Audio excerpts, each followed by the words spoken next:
Жакында WhatsApp'тын доору бүтөбү? Азыр дүйнө жүзүндө 2 миллиардка жакын адам WhatsApp колдонот. Алгач бир Украина ойлоп тапкан, кийин Facebook сатып алган. Интернетте күнүнө 5 саат отурсак, анын 2 саатка жакыны ушул чат программаларында өтөт экен. WhatsApp'тын кандай ишке жараганын өзүңөр жакшы билесиңер. Майдалап жазбай эле коеюн. Кыскасы, азыркы убактагы эң популярдуу мессенджер. Бирок ушундай көп колдонуучусу болгон мессенджердин доору жакында бүтүшү мүмкүнбү? Ушуга жооп издегенге аракет кылып көрөлү. Анда баштайлы. Мессенджерлердин WhatsApp'тан башка ICQ, Skype, Agent, Facebook Messenger, Viber, WeChat жана башка ушул сыяктуу толтура түрлөрү бар. Мисалы, Кытайда WeChat'ты көп колдонушат. Америкада Facebook'тукун көп иштетишет. Бирок азыркы жаза турганым өзгөчө. Аты Telegram. WhatsApp'ка окшоп миллиардка жете элек. Азырынча 400 миллион. WhatsApp Жигули болсо, Telegram'ды Mercedes деп койсок болот. Орус программисти Павел Дуров деген жигит байкеси Николай экөө ойлоп табышкан. Россиядагы ВКонтакте социалдык тармакты да ушул Павел тапкан. Telegram'ды өзгөчө кылган эмне? Эмнеге WhatsApp'ка окшоп популярдуу эмес? Келечеги кандай? Канча миллион киши колдонот жана кайсы жактарда популярдуу? Алгач 2013-жылы программа даяр болгондо Павел байкеси Николай экөө чат аркылуу жазышат. Анан хакерлерге конкурс жарыялайт. Кимде ким байкем экөөбүз жазышкан чатты бузуп кирип окуй алса, $200,000 берем дейт. Албетте эч ким буза албайт. Жарым-жартылай бузганга аракет кылышат, бирок эч ким толук ийгиликке жетпейт. Ошентип Telegram'дын доору башталат. Анын эң чоң өзгөчөлүгү коопсуздугунда. Жазышкан чатыңарды хакерлер атайын топтор, кыскасы эч ким окуй албайт. Орусияда бир чоң окуядан кийин ФСБ да кирип окуй албай коет. Анан алардын маалыматты алганга аракет кылышат. Павел бербей коет. Ошентип алардын ортосундагы соттошуу башталат. Кыскасы, коопсуздук боюнча дүйнөдөгү теңи жок. Анда эмесе WhatsApp менен ошол Telegram'ды түз салыштырып айырмасын көрөлү.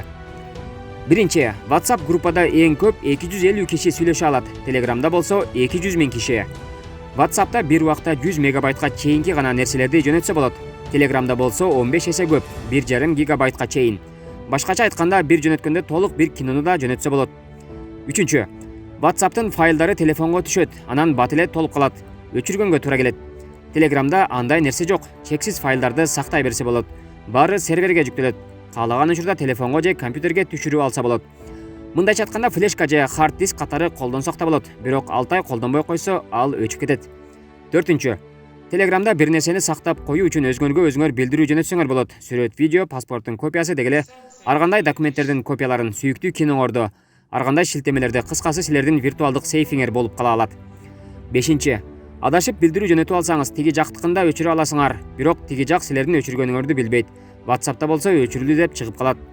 Алтынчы, секретный чат бар. Жазышканыңар дароо өчөт. Убактысын өзүңөр белгилесеңер да болот.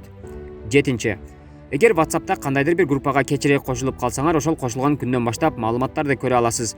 Telegram'да болсо андай эмес. 5 жыл мурун ачылган группа болсо, бирок сиз быйыл кошулганыңызга карабай, 5 жыл мурунку билдирүүлөрдү окуй аласыз. Сегизинчи, WhatsApp'та бир убакта 30 эле сүрөт тандап жүктөй аласыңар. Telegram'да андай чектөө жок. Тогузунчу, ар кандай опрос, тесттерди уюштурсаңар болот, 5-6 жобо менен. Онунчу, телефондо да, компьютерде да тез иштейт. Синхронизация өтө күчтүү. Компьютер аркылуу бир эле жолу киргизип койсоңор, ошол бойдон тура берет. WhatsApp кыска убакыт эле кайра өчүп калат. 11. WhatsApp'та стикерлер өтө аз жана кызыксыз, же сатып алыш керек. Telegram'да болсо стикерлердин эсеби жок, аябай кызыктуу жана бекер. Трамптын эле канчалаган эмоциялар бар. Ал эле эмес, ар ким өзүнүн стикерлерин же гифтерин жасай алат. 12. Шрифттердин размерлерин, түстөрүн, фондорду, кыскасы колдонуп жаткан нерселердин баарын Telegram'да өзгөртсө болот. WhatsApp'та аябай чектелүү же андай нерсе жок. 13. Номери жок деле башка адамдарды тапса болот. Мисалы, жалда жашасаңар, жаныңардагы дагы кимдер Telegram колдонорун же кандай Telegram группалар бар экенин билип алсаңар болот. Хэштег Telegram'да иштейт, WhatsApp'та мындай өзгөчөлүктөр жок. 14. Видео файлдарды редактировать этсе болот. WhatsApp'та болсо билесиңер да. 15. Дагы бир чоң өзгөчөлүгү, өзүңөрдүн жеке каналыңарды ачсаңар болот. Ой пикириңерди, кызыктуу постторуңарды ошол канал аркылуу жарыялап турсаңар болот. Мындай өзгөчөлүк бир дагы мессенджерде жок. 16. Telegram'да толтура боттор, роботтор иштейт. Мини программалуу силердин жардамчыңар. Бул өзүнчө фантастикалык бир дүйнө экен. Мисалы, мага күндө валюталардын курсун айтып тур десеңер, боттор айткан убакта аткарып турушат. Жаңылыктардын топтомун бер десеңер, аны аткарып турушат. Кыскасы, өзүңөрдү падыша сезип каласыңар. Азыркы учурда мен да ушуларды үйрөнүп жатам. YouTube'да атайын видео сабактары бар. Ошол жактан көрсөңөр болот. 17. Аягында бир менусун айтайын. Азырынча видео вызов жок, бирок ушул жылы кошкон атышат.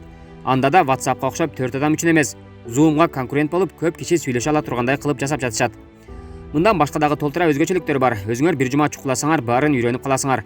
Кыскасы достор, Telegram коопсуздукка көңүл бурган, креативдүү ойлонгон, шаблондорго баш ийгиси келбеген жана келечектеги эң таасирдүү мессенджерге ээ болом деген достор үчүн эң сонун мүмкүнчүлүк.